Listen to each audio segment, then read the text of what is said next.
नमस्कार फ्रेंड्स, आज हम लोग देखेंगे सीटेट पेपर 2 का जो कि 15 दिसंबर को एग्ज़ाम होने वाला है। इसके बारे में पूरा विस्तार से जानेंगे। साथ ही जुलाई महीने में जो इतने कम स्टूडेंट पास किए थे इसके बारे में जानेंगे कि रीज़न क्या रहा होगा।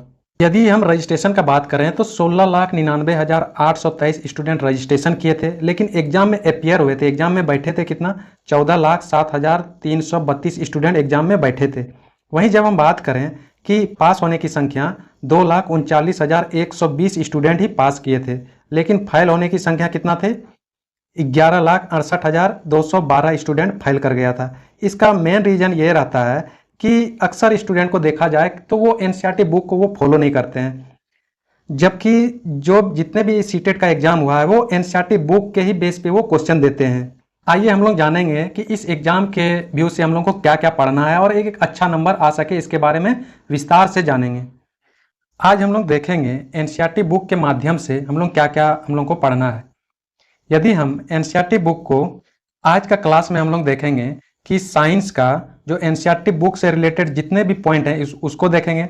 साथ ही साथ हम लोग ऑब्जेक्टिव क्वेश्चन जितने भी चैप्टर से जितने भी ऑब्जेक्टिव क्वेश्चन निकलेगा उसको देखेंगे। प्लस में हम लोग देखेंगे क्या? प्रीवियस ईयर का क्वेश्चन, जो कि अभी तक जो भी प्रीवियस ईयर का क्वेश्चन है उस चीज़ को हम लोग देखेंगे। तो चलिए आज का सेशन शुरू करते हैं। आज हम लोग देखेंगे कक्षा 6 का अध्याय 1, जो कि बायोलॉजी का पार्ट है, जो कि बायोलॉजी सब्जेक्ट का पार्ट है, उसको हम लोग देखेंगे। कक्षा 6 का अध्याय 1 में जो दिया गया है बायोलॉजी सब्जेक्ट से, इसके बारे में हम लोग विस्तार से जानेंगे कि इसका मेन पॉइंट्स क्या है एनसीईआरटी बुक में। व्याख्या के साथ जानने का कोशिश करेंगे। इस पॉइंट नंबर 1 में इसमें दिया गया है कि पौधे के कौन से भाग का उपयोग भोजन के रूप में करते हैं, यानी पौधे के किस भाग को हम लोग भोजन के रूप में करते हैं। तो इसका क्या हो जाएगा?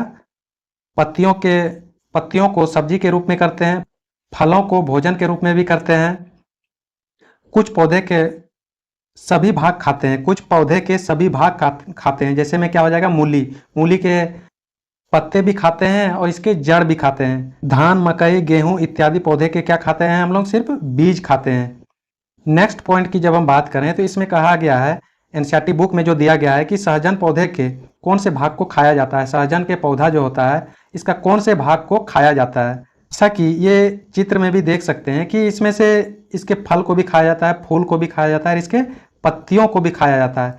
तो इसका क्या हो जाएगा? सहजन पौधे के फूल को भी खाया जाता है, फल को भी, और कोमल पत्तियों को भी खाया जाता है। पॉइंट नंबर 3 में दिया गया है कि 5 जंतुओं से प्राप्त भोज्य पदार्थ का नाम लिखना है।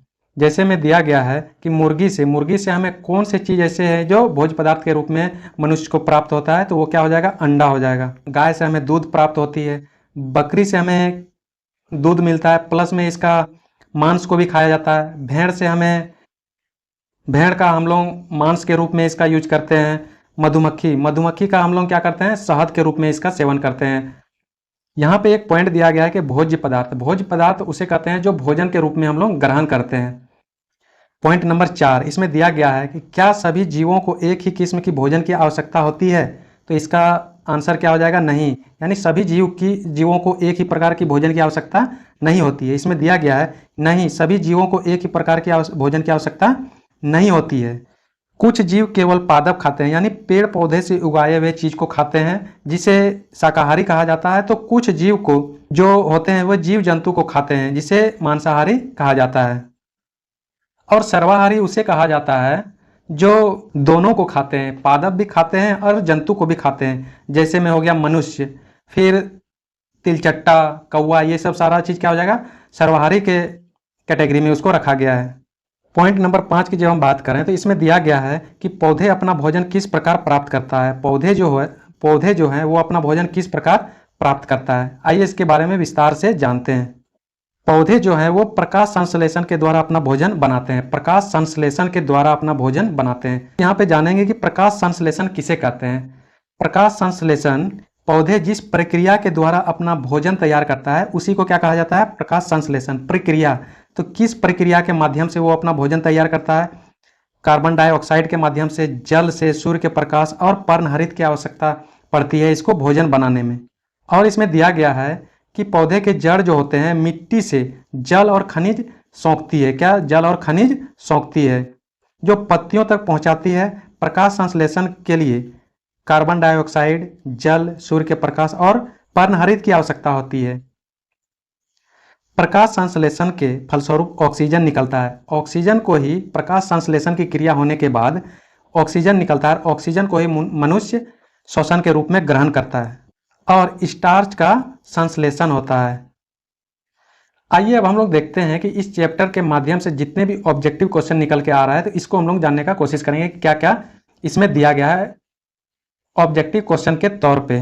तो इसमें पहला क्वेश्चन दिया गया है कि निम्नलिखित में से कौन सा भोजन का संगठक नहीं है। संगठक, अब इसके जानेंगे कि संगठक किसे कहता है। संगठक उसे कहते हैं जो भोजन बनाने के लिए जिन कच्चे पदार्थों की आवश्यकता है, यानी जिन कच्चे पदार्थ की आवश्यकता होता है भोजन बनाने में, उसी को क्या कहता है, संगठक। जैसे में भात बनाते हैं, भात बनाने के लिए हमें क्या क्या चीज़ की आवश्यकता होती है, पानी की, और फिर किस चीज़ की आवश्यकता होती है, चावल की।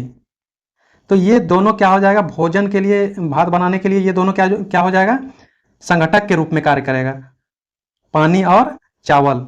तो ये दोनों क्या हो जाएगा, संगठक भात बनाने के लिए। आइए अब क्वेश्चन को देखते हैं। तो क्वेश्चन में दिया गया है निम्नलिखित में से कौन सा भोजन का संगठक नहीं है। तो भोजन का संगठक हम लोग जानते हैं कि संगठक उसे कहते हैं जो भोजन बनाने के लिए कच्चे पदार्थों की आवश्यकता होती है। तो इसमें से क्या हो जाएगा, जल। जल तो भोजन बनाने में कच्चे पदार्थ के रूप में इसका प्रयोग किया जाता है। सरसों तेल को भी किया जाता है सब्जी को बनाने में। फिर गाय का दूध, खीर हुआ, कोई भी चीज़ बनाने में गाय का दूध का भी उपयोग कच्चे पदार्थ के रूप में इसका किया जाता है। लेकिन पेट्रोल जो है भोजन को पकाने में इसका यूज नहीं किया जाता है। तो इसका आंसर क्या हो जाएगा, पेट्रोल हो जाएगा, राइट आंसर।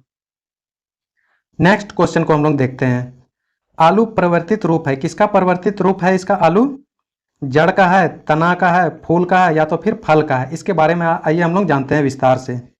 यदि हम जड़ का बात करें तो जड़ जो होता है वो धरती के अंदर सीधे बढ़ते जाता है, न कि वो लेट जाता है, सीधे बढ़ते जाता है। तो उसको, यानी धरती के अंदर वो सीधे बढ़ते जाता है, तो उसी को क्या कहता है, जड़ कहता है। वहीं तना का जब हम बात करें, तना जो होता है वो धरती के अंदर का जब बात करें तो धरती के अंदर वो लेट जाता है, ये सीधे धरती के अंदर बढ़ते नहीं जाता है। तो ये यहाँ पे कहा जाएगा, तो वो आलू तो होता है जो वो तो धरती के अंदर वो बैठ जाता है। अदरक भी वो क्या हुआ, धरती के अंदर बैठ जाता है। लेकिन जब हम मूली का बात करें, गाजर का बात करें, शलजम का बात करें, तो वो धरती के अंदर सीधे बढ़ते जाता है। तो इसका राइट आंसर क्या हो जाएगा, आलू परिवर्तित रूप है किसका, तना का। आइए हम लोग नेक्स्ट क्वेश्चन को देखते हैं, क्वेश्चन नंबर 3। इसमें कहा गया है निम्नलिखित में से कौन सा भोजन हमें जंतुओं से प्राप्त होता है। कौन सा भोजन हमें जंतुओं से प्राप्त होता है। नारियल, ये तो पादप से प्राप्त होता है। पपीता, ये भी पादप यानी पेड़ पौधों से प्राप्त होता है। अंडा जो है यहाँ पे जंतुओं से प्राप्त होता है। प्याज भी है, ये पादप पेड़ पौधों से प्राप्त होता है। तो इसका राइट आंसर क्या हो जाएगा, अंडा, ऑप्शन नंबर 3। आइए हम लोग नेक्स्ट क्वेश्चन को देखते हैं। इसमें दिया गया है क्वेश्चन नंबर 4 में, निम्नलिखित में से कौन सा शाकाहारी जंतु है। शाकाहारी जंतु है तो इसमें क्या हो जाएगा, तिलचट्टा तो ये सर्वाहारी जंतु है। हाथी क्या हो जाएगा, शाकाहारी जंतु। कौवा क्या है, सर्वाहारी। मनुष्य क्या है, ये भी सर्वाहारी जंतु है। तो इसका राइट आंसर क्या हो जाएगा, हाथी जो है शाकाहारी जंतु है। आइए अब हम लोग प्रीवियस ईयर के क्वेश्चन को देखते हैं जो सीटेट 2015 में पूछा गया था, बायोलॉजी सेक्शन का। इसके बारे में विस्तार से जानते हैं कि बायोलॉजी सेक्शन से कितना क्वेश्चन पूछा गया था 2015 में।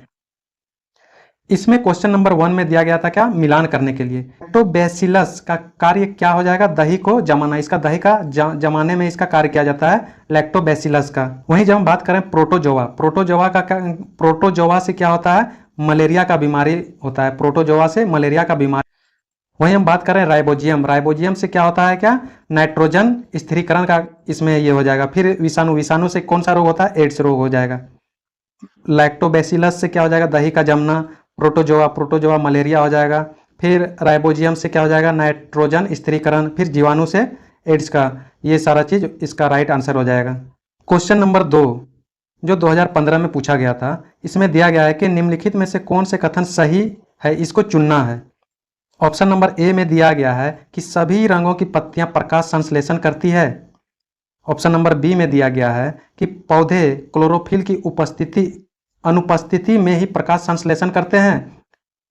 दूसरा दिया है केवल हरी पत्तियां वाले पौधे ही प्रकाश संश्लेषण करते हैं या तो फिर केवल पत्तियों में ही प्रकाश संश्लेषण की प्रक्रिया होती है? तो इसका क्या राइट आंसर क्या हो जाएगा? प्रकाश संश्लेषण उसे कहते हैं कि जिसके द्वारा पौधे अपना भोजन तैयार करता है, जिसके द्वारा पौधे अपना भोजन तैयार करता है, उसी को क्या कहा जाता है? प्रकाश संश्लेषण।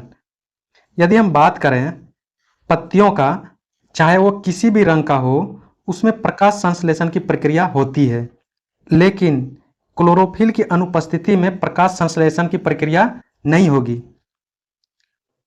वहीं हम बात करें नेक्स्ट ऑप्शन में दिया गया है,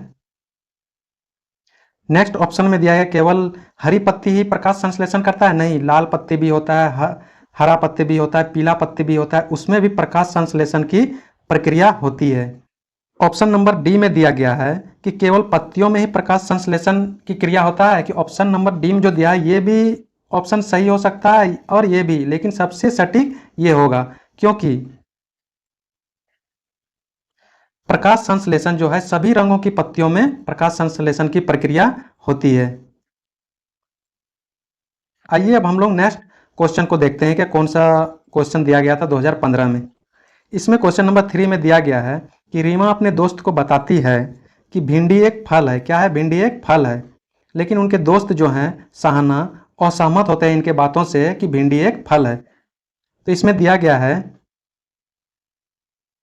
कि निम्नलिखित में से कौन सा कथन सत्य है, इसको ढूंढना है कि कौन सा कथन सत्य है। ऑप्शन नंबर ए में दिया गया है कि भिंडी एक सब्जी है अतः वह फल नहीं हो सकता है। क्या ये सही होगा? या तो फिर ऑप्शन नंबर बी में दिया गया है कि भिंडी को पकाकर खाया जाता है अतः वह एक सब्जी है, ये सही होगा। या तो फिर सी नंबर में दिया गया है कि भिंडी में बीज होते हैं इसलिए वह एक फल है। या तो फिर डी में दिया गया है ऑप्शन नंबर डी में कि भिंडी में बीज होते हैं इसलिए वह एक सब्जी है। इसका राइट आंसर क्या हो जाएगा? आइए हम लोग जानते हैं कि फल और सब्जी किसे कहते हैं।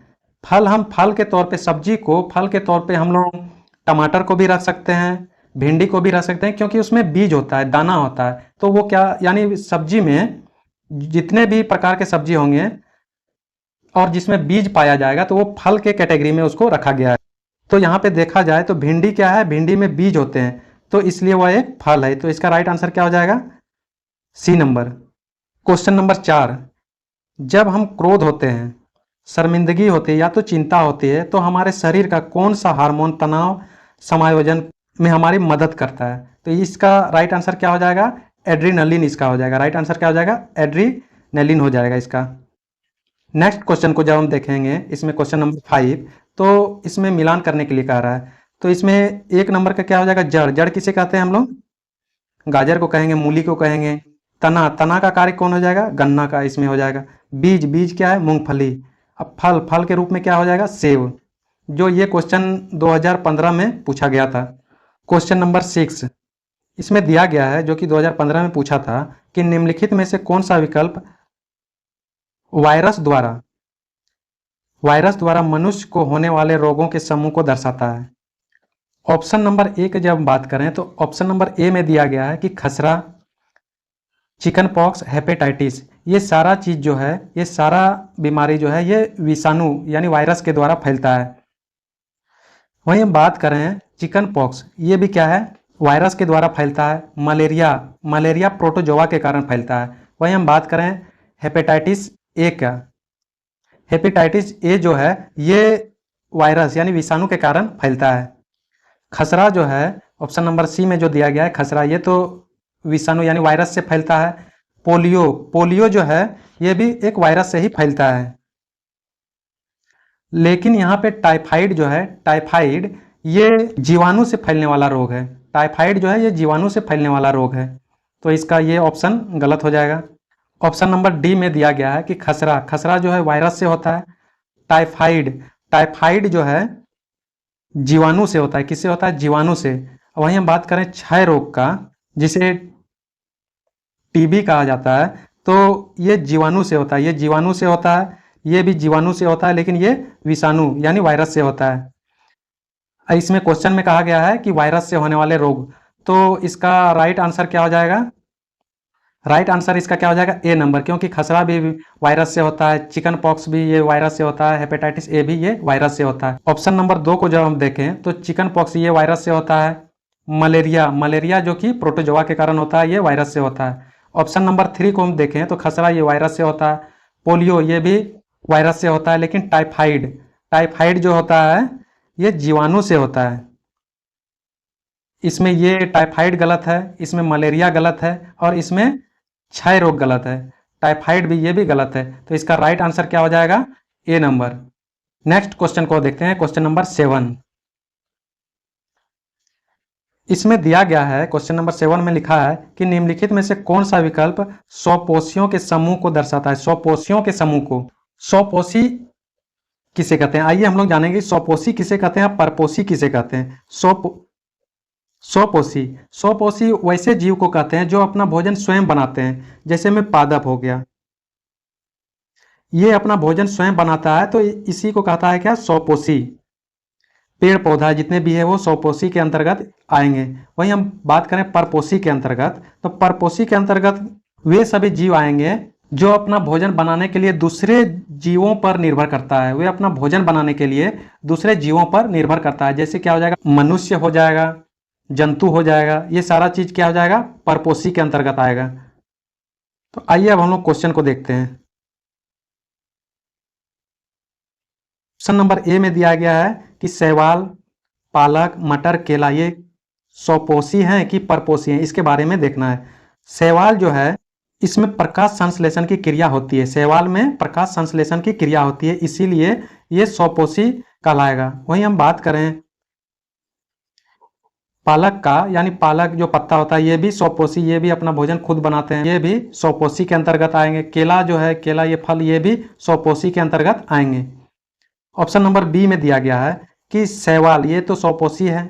अमरबेल, अमरबेल जो है ये परपोषी, यानी दूसरे के ग्रहण किया हुआ भोजन को ये खुद करता है, दूसरे के ग्रहण किया हुआ भोजन को ये अमरबेल जो है ये किसी पेड़ पौधे के ऊपर में तार टाइप का लटका रहता है, इसी को क्या कहा जाता है, अमरबेल। पीला कलर का इसका डिजाइन बना हुआ रहता है, उसी को क्या कहा जाता है, अमरबेल। तो ये तो हो जाएगा परपोषी कहलाएगा। केला ये स्वपोषी कहलाएगा, आम ये भी स्वपोषी कहलाएगा। तो इसका बी नंबर ये गलत हो जाएगा, क्योंकि ये अमरबेल यहाँ पे दे दिया गया है, तो ये ऑप्शन नंबर बी गलत हो जाएगा। अब देखते हैं ऑप्शन नंबर सी के बारे में। पालक ये तो हो जाएगा स्वपोषी। छत्रक, छत्रक जो होता है ये कवक के रूप में कार्य करता है, कवक यानी छत्रक मतलब मशरूम, तो ये परपोषी कहलाएगा। टमाटर, टमाटर जो है ये स्वपोषी कहलाएगा। वहीं ईस्ट का बात करें, यानी ईस्ट मतलब फुफंदी, कोई भी ब्रेड सब में जो फुफंदी लग जाता है उसी को कहा जाता है ईस्ट कहा जाता है उसे, तो ये भी कवक के रूप में इसको रखा जाता है, कवक के रूप में। तो ये भी, ये ईस्ट भी क्या होता है, ये परपोषी होता है। सी में ये दोनों गलत है, स्वपोषी के अंतर्गत ये नहीं आता है। तो आइए अब हम लोग देखते हैं ऑप्शन नंबर डी। तो डी में तुलसी दिया है, ये भी स्वपोषी है। शैवाल स्वपोषी है। अमरबेल और छत्रक ये दोनों, ये कवक है और ये भी परपोषी है, तो ये दोनों गलत है। तो ऑप्शन राइट आंसर क्या हो जाएगा, ए नंबर। इसका राइट आंसर क्या हो जाएगा, ए नंबर। शैवाल, पालक, मटर, केला ये सारा क्या है, स्वपोषी। आइए अब हम लोग लास्ट क्वेश्चन देखते हैं, क्वेश्चन नंबर 8। इसमें दिया गया है कि मानव पोषण में पोषण तत्वों की आवश्यकता, भोजन ग्रहण करने की विधि और शरीर में इसका उपयोग विभिन्न चरणों में होता है। इस चरण को सीरियल वाइज लिखना है। सबसे पहले मनुष्य के शरीर में किसका कार्य सबसे पहले होता है। यदि हम कोई भी भोज्य पदार्थ को जब हम ग्रहण करते हैं तो सबसे पहले वो कहाँ जाता है, मुंह में। तो मुंह में जो जाने की क्रिया होता है तो अंतःग्रहण, यानी मुंह में उससे हम लोग ग्रहण करते हैं। ग्रहण करने के बाद कौन सी क्रिया होता है, अवशोषण की क्रिया होता है। अवशोषण की क्रिया अंतःग्रहण के बाद, एक नंबर में ये हो गया। अंतःग्रहण के बाद क्या होता है, अवशोषण। अवशोषण में होता है कि भोजन में उपस्थित जितने भी पोषक तत्व है, जैसे में कार्बोहाइड्रेट, प्रोटीन, वसा जितने भी है उसको अवशोषित करता है, अवशोषण की क्रिया होता है। उसके बाद अवशोषण के बाद क्या होता है, पाचन की क्रिया। ये 3 नंबर में हो जाएगा, पाचन की क्रिया हो जाएगा। जब पचे हुए भोजन जितने भी हैं वो स्वांगीकरण होता है, स्वांगीकरण मतलब होता है कि पचे हुए जितने भी भोजन है शरीर के विभिन्न भागों तक पहुंचाता है, इसी को क्या कहा जाता है? स्वांगीकरण। तो ये 4 नंबर में हो जाएगा। अब 5 नंबर में क्या हो जाएगा? निष्कासन की क्रिया होता है, तो यानी बी नंबर की क्रिया जो होता है वो 5 नंबर में। तो यानी कि इसका राइट आंसर क्या हो जाएगा? सबसे पहले कौन सा कार्य करेगा? डी नंबर, तो डी हो जाएगा। उसके बाद क्या होगा? अवशोषण, तो ए नंबर हो जाएगा। इसके बाद क्या होगा? पाचन, ई नंबर होगा। पाचन के बाद स्वांगीकरण, सी नंबर हो जाएगा। और लास्ट में क्या हो जाएगा? बी नंबर, निष्कासन की क्रिया लास्ट में होता है। बायोलॉजी में 7 से 8 क्वेश्चन प्रत्येक बार एग्जाम में पूछा जाता है। यदि हम सिलेबस की बात करें तो सिलेबस में सीडीपी से 30 क्वेश्चन रहता है, मैथ प्लस साइंस से 60 क्वेश्चन रहता है। वहीं हम बात करें लैंग्वेज पेपर से तो इंग्लिश से 30 क्वेश्चन रहता है और प्लस हिंदी से 30 क्वेश्चन रहता है। तो टोटल कितना हो गया? 150 क्वेश्चन। तो 150 में से इसमें से मैथ और साइंस से कितना रहता है? 60 क्वेश्चन। मैथ और साइंस से 60 क्वेश्चन। 60 क्वेश्चन में 30 क्वेश्चन मैथ का रहता है, 30 क्वेश्चन साइंस का रहता है। तो साइंस का इसमें से 20 क्वेश्चन साइंस सब्जेक्ट से रहता है और वहीं 10 क्वेश्चन सीडीपी से रहता है। यदि 20 क्वेश्चन को देखा जाए तो इसमें से फिजिक्स केमिस्ट्री मैथ, ये फिजिक्स केमिस्ट्री 20 क्वेश्चन में इसमें से फिजिक्स भी रहता है, केमिस्ट्री रहता है और बायोलॉजी रहता है। तो इसको देखा जाए 20 क्वेश्चन में से कभी बायोलॉजी से 8 क्वेश्चन दे देता है, कभी 6 क्वेश्चन, तो कभी कुछ क्वेश्चन इसमें दे देता है। तो इसलिए 2015 का क्वेश्चन को देखा जाए तो इसमें 8 क्वेश्चन बायोलॉजी से दिया गया था।